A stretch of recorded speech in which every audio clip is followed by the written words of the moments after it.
कहते हैं एतच्च शास्त्रम, यह जो शास्त्र है कैसे, एतच्च शास्त्र सकल शास्त्र अर्थ सूचकत्वात् न तु प्रकरणम इति।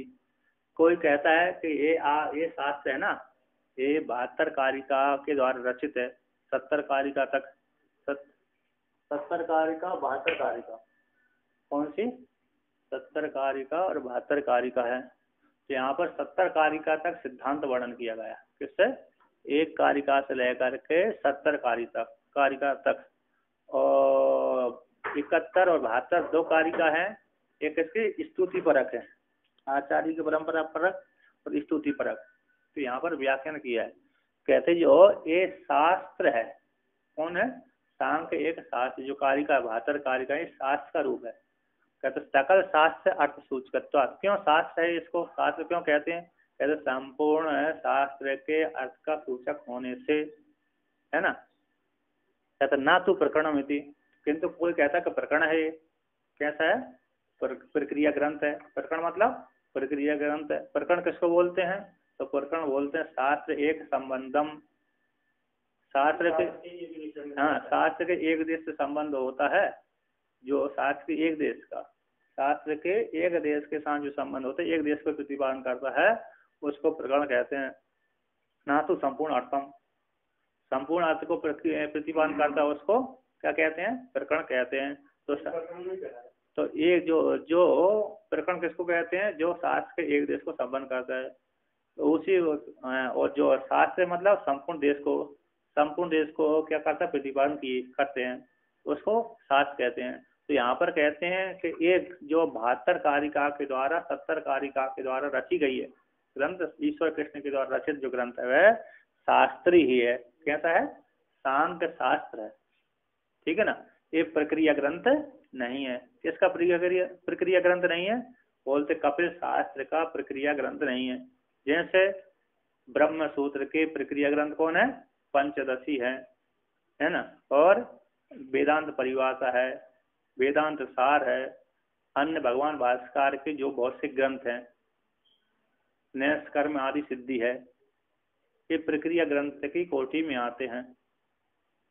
पंचपादिका आदि भी ले सकते हैं, क्या ले सकते हैं, पंचपादिका आदि भी ले सकते हैं, ठीक ना। तो प्रक्रिया ग्रंथ में आते हैं, कैसे आते हैं, प्रक्रिया ग्रंथ में आते हैं, है ना। प्रकरण ग्रंथ कहलाते हैं वो, क्योंकि शास्त्र के एक देश से संबंध है उनका। किसका है, शास्त्र के एक देश से संबंध है, पूरे देश से संबंध नहीं है। उपनिषद आदि कैसे होते हैं, वो शास्त्र कहलाते हैं। क्यों, उसमें संपूर्ण सबका विवरण किया, उपासना कांड, कर्म कांड, ब्रह्म कांड, अन्य वादियों के खंडन मत, अन्यों का मंडन करना, अन्यों का खंडन करना, स्वयं का मंडन करना, ये शास्त्र का काम होता है। स्वयं का व्याख्यान, पर का व्याख्यान, सूत्रवाद, भाष्यवाद, और दूसरे वादियों की शंका उठाना, उनका व्याख्या करना, फिर उनका व्याख्या करके उनका खंडन करना, दूसरे मत को उठा करके फिर उनका खंडन करना, आख्यायिका आदि देना, ये सारे शास्त्र में आते हैं। कौन से आते हैं, इसलिए उपनिषदों में भी एक उपनिषद कैसा प्रक्रिया ग्रंथ है, मांडुक उपनिषद। तो मांडुक उपनिषद है वो प्रकरण ग्रंथ कहलाता है। क्यों, उसमें ज्यादा ताम झाम नहीं है, उपासना कांड, अन्न कांड, सीधा ज्ञान कांड का वर्णन किया है। कौन सा है, सीधा उपनिषदों का एक उपनिषद, उपनिषदों के मध्य में वो ब्रह्म जो मांडुक उपनिषद है, प्रकरण ग्रंथ है। कौन सा है, प्रकरण ग्रंथ। अन्य ईशावास्य उपनिषद आदि है, कैन उपनिषद, अन्य उपनिषद है, वो शास्त्र कहलाते हैं। व्याकरण उपनिषद आदि है, उपनिषद आदि। तो उसी प्रकार ये कोई शंका कर ले कि जो ईश्वर कृष्ण के द्वारा रचित है जो ग्रंथ है, 72 कारिका रची गई है, वो शास्त्र न होकर के प्रक्रिया ग्रंथ है ना, ये प्रक्रिया ग्रंथ नहीं है। संपूर्ण जो ये कपिल भगवान ने जो रचना करी थी षष्ठी तंत्र के द्वारा, 60 तंत्र हैं, उसमें 60 सिद्धांत वर्णन किए गए। उन 60 सिद्धांतों को वर्णन किया है तो बहुत विस्तार वाला होगा इतना। आख्यायिका, पूर्व पक्षी के मत, सिद्धांति के मत, तो पूर्व पक्षी खंडन, आख्यायिका आदि के द्वारा विस्तार प्राप्त किया था। तो वहां पर जो वर्णन किया था, इस कारण यहाँ पर तो वर्णन नहीं किया, यहाँ पर इन्होंने संक्षिप्त से किया है, इसलिए प्रक्रिया ग्रंथ मान सकते हैं, कोई कह सकते ना। जो षष्ठी तंत्र में जो प्रतिपादन किया वो यहाँ पर प्रतिपादन किया गया है। इसलिए वो षष्ठी तंत्र का वो जैसे षष्ठी तंत्र शास्त्र था उसी प्रकार ये भी शास्त्र ही है। क्या है? शास्त्र, क्योंकि संपूर्ण देश को यहाँ पर प्रतिपादन किया गया। तो कहते हैं सप्तत्याम किल एतास तीर्थः कृष्णस्य षष्ठी तंत्रस्य आख्यायिका विरहितः परवादे विवर्जिताश्चापि। तो कहते हैं यहाँ पर सप्ततिम किल ए अर्थ, यानी 70 कारिका में 70 जो कारिका हैं उन 70 कारिका में जो अर्थ प्रतिपादन किए गए हैं, 1 से लेकर के 70 कारिका पर्यंत तक जो अर्थ प्रतिपादन किए गए हैं ते सारे अर्थ संपूर्ण षष्ठी तंत्र के हैं। संपूर्ण षष्ठी तंत्र नाम का जो ग्रंथ था, है ना, 60 जिसमें मत प्रतिपादन किए गए हैं, वो सारे 60 प्रतिपादन किए गए, इसलिए उसका नाम षष्ठी तंत्र हो गया। क्या हो गया?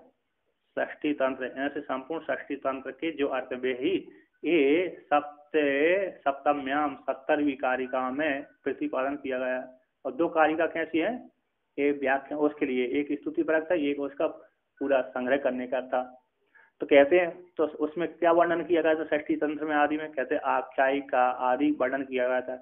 षष्ठी 60 प्रकार के मत प्रतिपादन किए गए, 2 आदि को लेकर के, और आख्यायिका आदि का प्रतिपादन किया गया था। तो यहाँ पर क्यों नहीं किया? कहते यहाँ पर 70 कारिकाओं में आख्यायिका भी रहता, क्या आख्यायिका छोड़ दी गई है। जो षष्ठी तंत्र में आख्यायिका दी गई थी, पूर्व पक्षी का खंडन मंडन आदि दिया गया था, वो छोड़ दिया है और आख्यायिका छोड़ दिया गया। परवाद विवर्जिता चापी, और परवाद जो वहां पर दूसरे परवादियों के परिसाम दर्शनों के जो बाधा थे, है ना, आख्यायिका भी रहते हैं कथा कहानी से शून्य, और जो दूसरे दर्शनों के मत थे, नैयायिकों के, वेदांतियों के, योग के, अन्य अन्य बौद्धों के जो मत आदि थे, वो सारे मतों को छोड़ दिया गया है ना। क्या कर दिया? तेरे उनसे वर्जित रहित हो गए। ये अर्थ है जो पंचविंशति पदार्थ है, स्वरूप वाले विषय हैं, ते वे पदार्थ वहां पर वर्णन किया गया, वे पदार्थ यहाँ पर वर्णन किए गए 70 कारिकाओं में। संपूर्ण शास्त्र का षष्ठी तंत्र नामक ग्रंथ का निश्चय रूप से यही है, जो निश्चय रूप जो वहां पर निश्चय रूप से षष्ठी तंत्र में वर्णन किए गए थे पदार्थ, वो ये 70 कारिका में वर्णन किए गए। षष्ठी तंत्र नामक ग्रंथ में जो वर्णन किया गया था वो इसी में वर्णन किया गया है। तो कहते हैं कहाँ पर परिणाम है ना, परिणाम तो यहाँ तो ईश्वर कृष्ण यहाँ पर कहते हैं, ईश्वर कृष्ण ने जो वर्णन किया गया वो पहले के किसी आचार्य ने वर्णन किया गया, उसको अपने इस ग्रंथ को प्रमाण करने के लिए क्या करते हैं? प्रमाण देते हैं। कौन? वाचस्पति मिश्र। कहते हैं सप्तत्याम यतः तथा चाराज वार्तिकम, जिस प्रकार सप्तति का 70 कारिका में जो प्रतिपादन किया गया तत् मत को, षष्ठी तंत्र के मत को प्रतिपादन किया गया, उसी प्रकार से राजवार्तिक नाम का ग्रंथ रहा होगा। ईश्वर कृष्ण के इससे पहले रचना हो गई होगी इसकी, इससे ईश्वर कृष्ण से पहले रचना हो गई, तभी उनका उद्धृत किया जाता है ना। जिस ग्रंथ की पहले रचना हो जाती है उसको प्रमाण रूप से स्वीकार करते हैं नहीं करते? भगवान भास्कर ने प्रक्रिया ग्रंथ तो बनाए, स्वयं ने बनाए, ठीक है ना। तो स्वयं ने बनाए हैं तो स्वयं प्रमाण रूप से नहीं देते उनको उपस्थित, देते हैं? नहीं देते। किसको देते हैं प्रमाण रूप से उपस्थित? कहते जो पहले से ही प्रसिद्ध हैं, चाहे पूर्व पक्षी को हो चाहे सिद्धांति को हो, जो हमरे से पहले से प्रसिद्ध हो गए उसी का प्रमाण रूप से देते हैं। पुराणों का दे देते हैं, पूर्व पक्षी की मत को उठा देते हैं, मीमांसा का भाग दे देते हैं, पंक्ति दे देते हैं, भाष्य मीमांसा की भाष्य की पंक्ति दे देते हैं, योग सूत्र आदि दे देते हैं, किंतु स्वयं के ग्रंथ, स्वयं के जो द्वारा रचित ग्रंथ है ऐसा नहीं देते प्रमाण रूप से। तो कहते हैं यहाँ पर है उसमें जो राजवार्तिक में है ना, जो सप्तती में जो प्रतिपादन किए वो राजवार्तिक में प्रतिपादन किए गए। तो कहाँ पर राजवार्तिक में? कहते राजवार्तिक नामक सांख्य ग्रंथ में जो निरूपण किया गया है, जो वो संक्षेप से यहाँ पर वर्णन किया गया है। राजवार्तिक, राज मतलब राज मोक्ष को देने वाला है, तो किसी राजा ने लिखा होगा, या तो किसी राजा नाम के व्यक्ति ने लिखा, इसी राजवार्तिक लिख दिया, अथवा मोक्ष को देने वाला होता इसी राजवार्तिक नाम लग गया। पहले सांख्य की बड़ी ख्याति थी, जब तक भगवान भास्कर नहीं आए ना तब तक सांख्य की खूब ख्याति रही होगी। और फिर बहुत आ गए तो बौद्ध ने भी खंडन कर दिया था, सबके मतों को खंडन कर दिया। इससे पहले सांख्य आदि की मत की ख्याति बहुत फैली हुई थी, इसलिए उनको ज्यादा प्रचार थे। तो कहते हैं कहाँ पर राजवार्तिक में क्या लिखा है, तो उसके श्लोक देते हैं।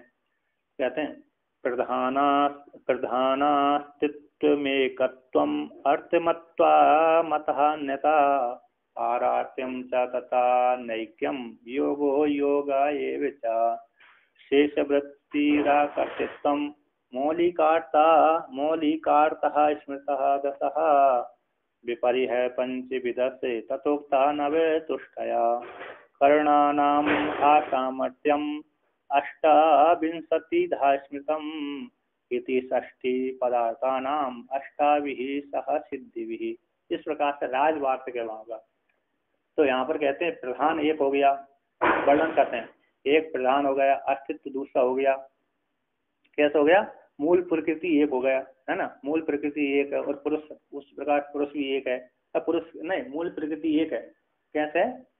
मूल प्रकृति एक है, अस्तित्व है और एकत्व है। कैसा है? मूल प्रकृति एक, पुरुष तो बहुत है, पुरुष कैसे है? बहुत है। प्रधान है, अस्तित्व है, अस्तित्व रहता है। और कहते हैं प्रधान अस्तित्व एकत्व, प्रधान है, अस्तित्व है और एकत्व है, और अर्थवत्त है। कैसे है? अर्थवत्ता उसमें है। और कहते हैं अन्यता है, अर्थवत्ता अन्यता, प्रकृति पुरुष से भेद ज्ञान है, अलग है। पारार्थ्यम, प्रकृति अन्य के लिए है, कैसी लिए? परार्थ पुरुष के लिए है। और तथा उसी प्रकार से यहाँ पर पहले विशेषण कौन है? प्रकृति दे, प्रधान है, प्रकृति एक हो गई, अस्तित्व है, प्रधान है, अस्तित्व है, एकत्व है, और अर्थवत्व में अन्यता है, पुरुष से भेद हो गया। और पारार्थ्यम 1 2 3 4 5 6, पहले वर्णन 6 वर्णन कर दिए, है ना। और हाँ 6 वर्णन कर दिए। एक प्रकृति प्रधान का अस्तित्व वर्णन कर दिया, अस्तित्व से दोनों ले लिया। तो ऐसा प्रधान है ना, प्रधान से अस्तित्व शब्द से यहाँ पर प्रधान भी आ रहा है, पुरुष भी आ रहा है। एकत्व तो प्रधान का ही है, अर्थवत्ता भी प्रयोजन वाली है, सुख दुख देने वाली है, और अन्यता भेद ज्ञान है, और परार्थ पर के लिए, पुरुष के लिए। अब उसी प्रकार चेतन आत्मा को लेकर कहते हैं अनेकम एक है, अनेकम एक ना, एक थी अनेकम, अनेक है। पुरुष कैसा? एक है, एक नहीं है, मतलब पुरुष से जैसे वेदांती ब्रह्म को एक मानते हैं ना, क्या मानते हैं? वेदांती ब्रह्म को एक मानते हैं, ऐसा ये वेदांती समान ब्रह्म पुरुष को एक नहीं मानते। कितने मानते हैं? अनेक मानते हैं।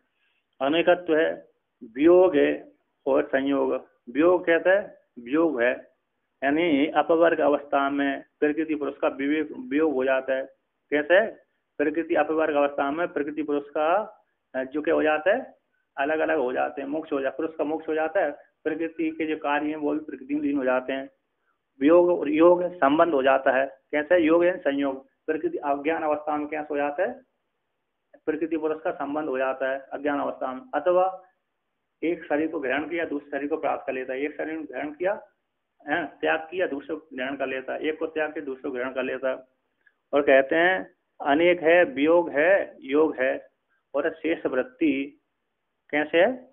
शेष वृत्ति, यहाँ पर प्रकृति पुरुष का विवेक है, मोक्ष कहलाता है। अपवर्ग प्रकृति पूर्व प्रकृति पुरुष की विशिष्टता, भोग का अत्यंत भोग योग हो गया। शेष वृत्ति, शेषी भाव होते हैं। इंद्रिय कहते हैं इंद्रिय आदि जो जड़ वर्ग है वो उसके शेषी कहलाते हैं। कौन के? प्रकृति के पदार्थ शेष वृत्ति है। तो शेष वृत्ति मतलब हो गया तो प्रकृति के ये सारे कार्य होते हैं, महातत्व से लेकर के स्थूल पर्यंत सारे उसके शेष कहलाते हैं, वो शेषी है प्रकृति।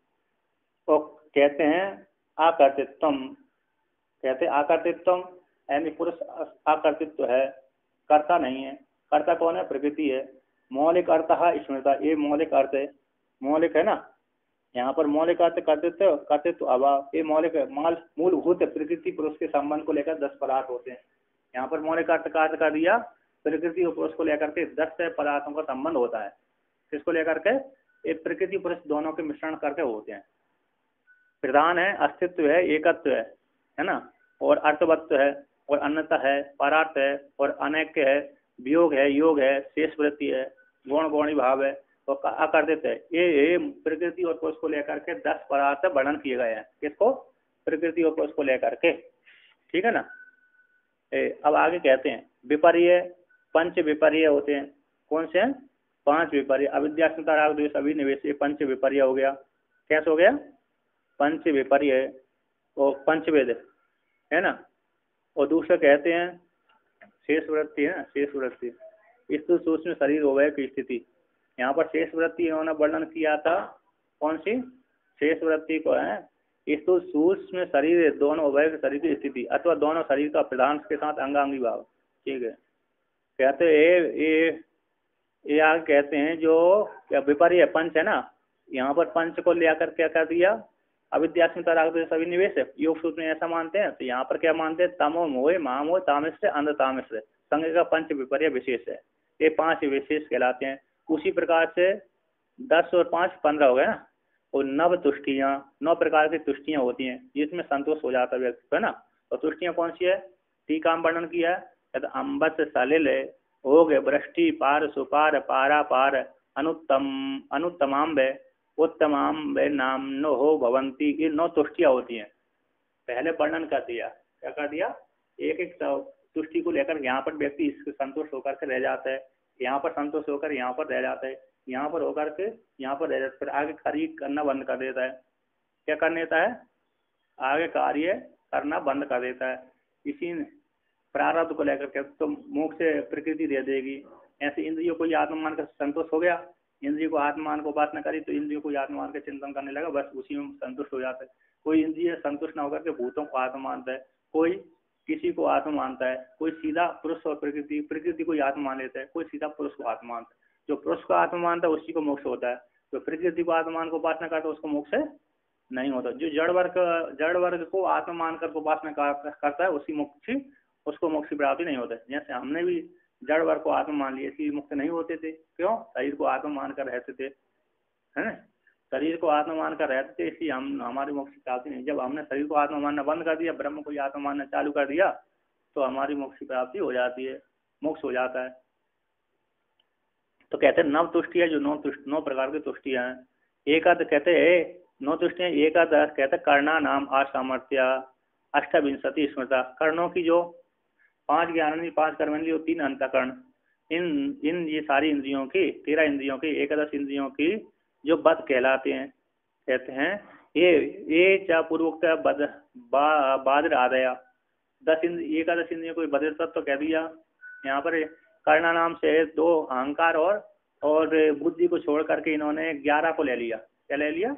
11 को ले लिया। तो 11 का जो बधिरत्व है यानी विकलांगत्व, कौन से? विकलांग है। विकलांग होता ना, आंख फूट गई है तो आंख का विकलांग हो गया, हाथ टूट गया तो 5 इंद्रिय का विकलांग हो गया, पैर टूट गया तो 5 इंद्रिय का विकलांग हुआ, शरीर में रोग हो गया तो उसका क्या हो गया? विकलांगता आ गई उस प्रकार की। तो इस प्रकार से जो इंद्रियों में दोषत्व है, असामर्थ्य है, अष्टाविंशति दायित्वता 28 प्रकार से वर्णन किया गया है। किसको लेकर के? तरफ भाव को लेकर, धर्म को लेकर के, भावों को लेकर के। किसको लेकर के? भावों को लेकर के, है ना। सप्तदश बुद्धि के धर्म कह दिया। कहते हैं सप्तदश बुद्धि के धर्म और 11 इंद्रियों के बद, इस आपको ये आसक्ति नाम से वर्णन किया गया। कैसे? आसक्ति नाम से वर्णन किया गया। इन सबको मिलाकर 28 हो जाते हैं। कैसे? कर्णों के असामर्थ्य अष्टाविंशति दायित्वता 11 इंद्रियों के बद और 17 कहते हैं 17 किसके हो जाते हैं? 17 तो बुद्धि के बद हो जाते हैं, इंद्रिय के बद हो जाते हैं धर्म को लेकर के। ये सारे मिलकर के 28 हो जाते हैं। आसक्ति नाम से वर्णन किया है। कौन से? आसक्ति सामर्थ्य न होना, सामर्थ्य का अभाव हो जाना, असामर्थ्य। कर्णों का जो बद है, इंद्रियों का बद हो गया, इंद्रियों का बद, बुद्धि का बद, जो 17 प्रकार से वर्णन किया गया। और सारे 17 आदि मिला करके 9 मिला करके कितने हो जाते हैं? 28 हो जाते हैं, है ना। ये 11 मिला करके 17 और 11 मिलाकर कितने होते हैं? 28 हो जाते हैं। कहते हैं 17 बुद्धि बद, 17 प्रकार के बुद्धियों के बद और 11 इंद्रियों के बद, इन सबको मिलाकर के आसक्ति नाम से वर्णन किए गए पहले, ठीक ना। तो ये सारे मिलाकर के 28 हो जाते हैं। तो इस प्रकार से और फिर आगे कहते हैं अरे अष्ट सिद्धि, अणिमा आदि जो 8 सिद्धियां हैं, अणिमा आदि जो 8 सिद्धियां हैं, इस प्रकार से 8 सिद्धियां। और हुए कहते हैं यहाँ पर हुए शब्द अध्ययन, ये 3 प्रकार के संतोष हो जाना। ऊहे ऊहे मतलब ऊहे कल्पना कर लें, तर्क शब्द पहले अध्ययन करता है, फिर शब्द करता है, फिर ऊहे कल्पना करता है। तो व्यक्ति पहले कहते मोक्ष हो जाएगा, श्रवण से मात्र मोक्ष हो जाएगा, है ना। कोई कहता है उसी में श्रवण संतोष हो जाता है, कोई कहता है अरे दूसरे से श्रवण से मात्र मोक्ष नहीं होता, दूसरे से मोक्ष होता है, प्रारब्ध से मोक्ष हो जाता है। तो प्रारब्ध से भी फिर मोक्ष नहीं होता, नहीं होता। क्या कहते अरे काल को लेकर के अरे मोक्ष हो जाएगा, तो काल पे भी नहीं होता, जन्म आदि की प्राप्ति होती है। तो जहाँ पर उस संबंध मान लेता है तो वहाँ पर दोष दिखाने के बाद वहाँ से वैराग हो जाता है। तो यहाँ पर 3 प्रकार के पहले अध्ययन करता है, फिर शब्द ज्ञान और तर्क करता है इत्यादि स्वरूप को लेकर के ये वर्णन किया है। इस सारे मिलाकर के कितने हो जाते हैं, 3 मिलाकर के आदि मिलाकर के कितने होते हैं, 50, है ना।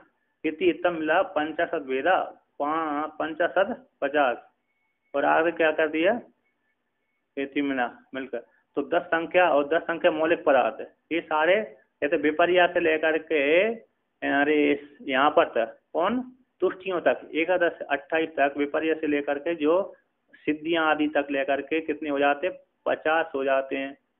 और 10 पहले प्रकृति पुरुष के भेद ज्ञान वर्णन कर दिए।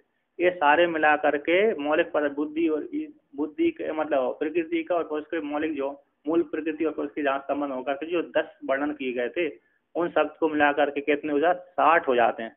क्या हो जाते हैं, 60 पदार्थ हो जाते हैं। तो 60 पदार्थ यहाँ पर टीका में नीचे जो हिंदी में वर्णन किया है कि 10 बुद्धि के मौलिक, 10 और प्रकृति पुरुष के हो जाते हैं, 10 पदार्थ मौलिक और अवान्तर जो पदार्थ 50 होते हैं। कौन से अवान्तर जो पदार्थ, कैसे 5 प्रकार का विपर्य, अविद्या आदि, 9 प्रकार की तुष्टियां, 28 प्रकार की इंद्रियों की आसक्ति और 8 प्रकार की सिद्धियां, इन सब को मिला करके 50 हो जाते और 10 और 50 60 हो गए। कितने, जो 60 तत्वों का प्रतिपादन किया गया षष्ठी तंत्र नामक ग्रंथ में। किसमें, षष्ठी तंत्र नामक में जो ग्रंथ में विस्तार रूप से वर्णन किया गया है उसी को यहाँ पर संक्षिप्त रूप से वर्णन किया है।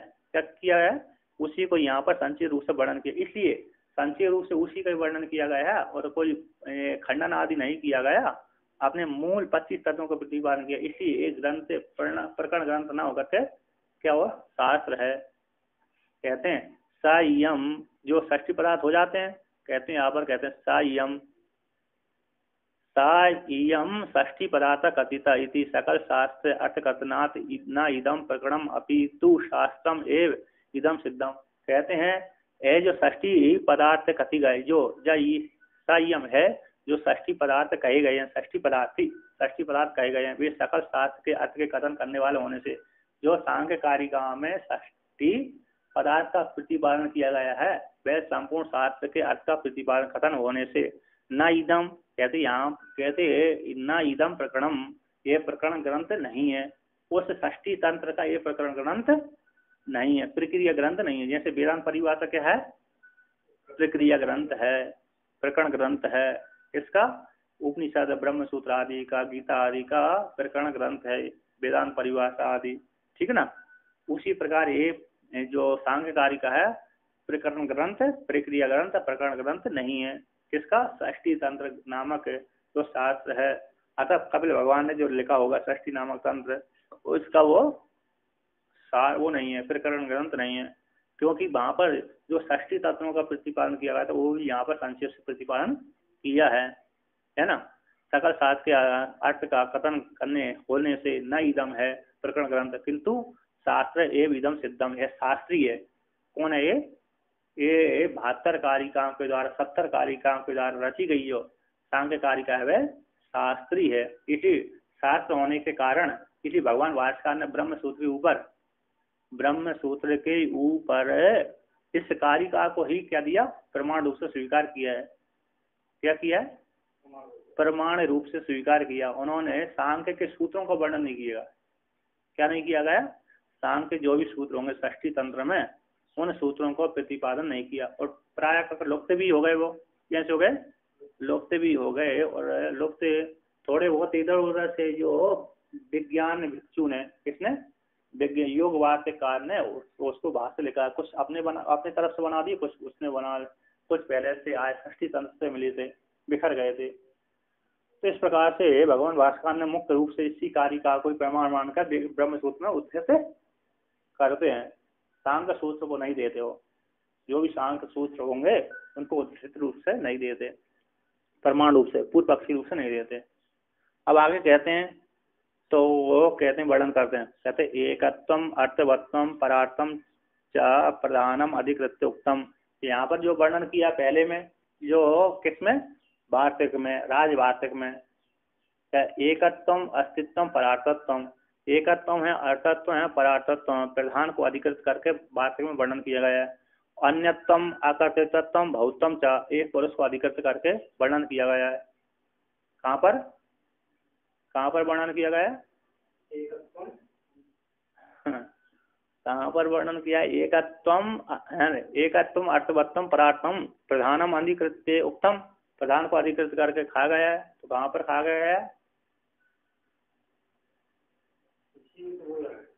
बोलते हैं वार्तिक में वर्णन किया गया है। किसको, जो वार्तिक में ना, राज वार्तिक में जो पहली पंक्ति आई, प्रधान अस्तित्व एकत्वम अर्थवत्तम तथा अन्यथा, इसको लेकर के एकत्वम अर्थवत्तम पदार्थम च प्रधानम अधिकृत, प्रधान को अधिकृत करके कहा गया। अन्यतम आकर्तिकत्वम बहुतम च, ये पुरुष को अधिकृत करके वर्णन किया गया। अस्तित्वम वियोग हो योगश्चैति उभयम विदम अधिकृत्य, अस्तित्व और योग और वियोग दोनों का, प्रधान और पुरुष को दोनों को अधिकृत करके वर्णन किया गया है। वृत्ति, कहते हैं वृत्ति कहाँ पर, शेष वृत्ति, तो शेष वृत्ति स्थूल शरीर सूक्ष्म शरीर दोनों की स्थिति, वृत्ति है व्यापार रहना, स्थिति रहना, स्थूल शरीर सूक्ष्म शरीर उभय शरीर की स्थिति। अथवा, अथवा का वर्णन करती है, ठीक कारण है, दोनों का, दोनों स्थूल शरीर सूक्ष्म शरीर का प्रधान के साथ है, प्रधान के साथ अंग अंगी भाव, जैसे दर्श पूर्णमास याग क्या होता है, अंगी कहलाता है, उसके याज प्रयाज अनुयाज क्या है, अंग कहलाते हैं। उसी प्रकार प्रकृति अंग अंगी हो गए, उसके जो लिंग शरीर है, स्थूल शरीर है, इंद्रिय आदि है, अंग कहलाते हैं, ठीक है ना। मृतिका क्या हो गई, अंगी कहलाती है। घट क्या कहलाता है, अंग कहलाता है। तो शेष वृत्ति हो गई। तो यहाँ पर जो शेष वृत्ति, वृत्ति कहते यहाँ पर वृत्ति थी, तो वृत्ति के लिए कहते स्थिति के लिए वृत्ति कहा गया है। जैसे एकत्वम अर्थवत्तम प्रार्थम प्रधान को अधिकृत करके कहा गया, उसी प्रकार स्थिति को अधिकृत करके वृत्ति कहा गया। स्थूल सूक्ष्म, कहते स्थूल सूक्ष्म को अधिकृत करके, स्थूल सूक्ष्म को अधिकृत करके स्थिति के लिए वृत्ति कहा गया है ना। वृत्ति है ना स्थिति, स्थूल शरीर और सूक्ष्म शरीर को अधिकृत करके वहाँ वृत्ति कहा गया स्थिति के लिए। इन स्थूल शरीर सूक्ष्म रहित रहेगा तो सुख दुख का भोग भान होता रहेगा। क्या होता रहेगा, सुख दुख का भोग भान होता रहेगा। तो 1 2 3 4 5 6 7 8 9 10, ये 10 हो गए। अब आगे कहते हैं, इस प्रकार से एक ग्रंथ पूरा हुआ है ना। शेष वृत्ति कहते हैं अर्थात, यहाँ पर स्थिति को लेकर कहते हैं अर्थात है, कहते हैं प्रकृति अवस्थिति मूल अवस्था, प्रकृति की अवस्थिति, जो प्रकृति की अवस्थिति है मूल अवस्था, अव्यक्त अवस्था, सूक्ष्म अवस्था, अव्यक्त अवस्था, चाहिए अवस्था द्वय को उद्देश्य करके कहा गया है। कौन, वृत्ति, वृत्ति है ना स्थिति, ये सूक्ष्म शरीर स्थूल शरीर को अधिक करके वृत्ति कहा गया है। कथिता आटत प्रकृति व्यक्त अव्यक्त अवस्था, प्रकृति कैसे व्यक्त अव्यक्त अवस्था रूपा, और अव्यक्त अवस्था रूपा प्रकृति कैसे है, व्यक्त अवस्था रूप, एक प्रकृति व्यक्त रूप से है और एक प्रकृति अव्यक्त रूप से है। यदि अत्र यहाँ पर भी तात्पर्य, यानी महातत्व आदि से लेकर के यहाँ पर कैसे प्रकृति व्यक्त हो जाती है, कहाँ से होकर के जड़ वर्ग। चलो इंद्रियों के माध्यम, इंद्रियों का भोग कर रहे हैं तो हमको जान पड़ जाता है, जब भोग नहीं करते तो इंद्रिय जान नहीं पड़ती है ना। फिर भी बुद्धि से लेकर के स्थूल शरीर पर्यंत तक प्रकृति दिखती है, कुछ जाने जाती कुछ नहीं जाने। तो तन्मात्र, वो जो सूक्ष्म है तन्मात्रा आदि है ना, अथवा 3 गुण हैं, वो दृष्टिगोचर नहीं आते। कहते हैं यहाँ पर है, भाष्यकार ने वर्णन किया गया, भाष्यकार आचार्य ने कहते जो दृष्टि 3 गुण है, दृष्टि पतम न रिच्छति, 3 गुण सत्वगुण रजगुण तमोगुण, सुख दुख मोहात्मा 3 जो गुण है वे दृष्टिपथ को नहीं आते, और जो दृष्टिपथ को आते हैं वो तुच्छ है, माया है, मिथ्या के समान तुच्छ है, माया है। एक तो 3 गुण दृष्टिपथ को नहीं आते, और आते जो आते हैं उनका कार्यभूत आता है दृष्टि 3 गुणों का, वो तुच्छ है, मायक है। कैसा है, तुच्छ है, मायक। इस प्रकार से वर्णन किया गया। अब आगे यहाँ पर कहते हैं मंगलाचरण दो प्रकार मंगलाचरण कैसे होते हैं, तीन प्रकार के होते हैं, है ना। आशीर्वादक तीन आशीर्वादात्मक, नमस्कारात्मक, वस्तु निर्देशात्मक। तो यहाँ पर शुरू में आशीर्वादात्मक मंगलाचरण करते हैं, किया उन्होंने, है ना। है ना, शुरू में मंगलाचरण कैसे, नमस्कारात्मक, कैसा। अब यहाँ पर आशीर्वाद अर्थक मंगलाचरण करते हैं, कैसा, आशीर्वाद अर्थक है। कैसे, तीन मंगलाचरण आदि में करना चाहिए, मध्य में करना चाहिए, अंत में करना चाहिए। आदि में करने से क्या हो जाता है, कहते विघ्न की निवृत्ति हो जाती है। मध्य में करने से क्या हो जाता है कि जो भी त्रुटि रही थी वो पूरा हो, ग्रंथ पूरा करने के लिए मध्य में कर देना चाहिए, और त्रुटि की पूरी करने के लिए अंत में क्यों करना चाहिए, कहते हैं ग्रंथ विस्तार को प्राप्त होता है। क्या हो जाता है, ग्रंथ विस्तार को प्राप्त होता है अंत वाला मंगलाचरण। तो पतंजलि ऋषि भगवान ने योग उसमें किसमें, अरे महाभाष्य में 3 प्रकार के मंगलाचरणों का विधान करते हैं वो, है ना। कहते जो 3 प्रकार का मंगलाचरण करता है उसके आयु, कीर्ति, यश आदि सारा फैलता है। तो 3 महाभाष्य में वर्णन की पंक्ति है। तो आ कहते हैं, मनांसी कुमुदानी व बोधयंती ही सताम सदा श्रीवाचस्पति मिश्राणाम कीर्ति ही स्यात् तत्व कौमुदी। कहते हैं जैसे लास्ट मंगलाचरण करते हैं वस्तु निर्देशात्मक, आशीर्वादात्मक। कहते हैं मनांसी कुमुदीन, कहते हैं यहाँ पर कुमुदीन मनांसी, कुमुदीन एवं मनांसी बोधयंती सताम सदा। जैसे कौमुदी है, कुमुद बोलते हैं कमल को, कुमुद क्या बोलते हैं, कमल को बोलते हैं। जैसे कुमुदी मनांसी, जैसे कमल है, जैसे कमल मन को मोहित करते हैं।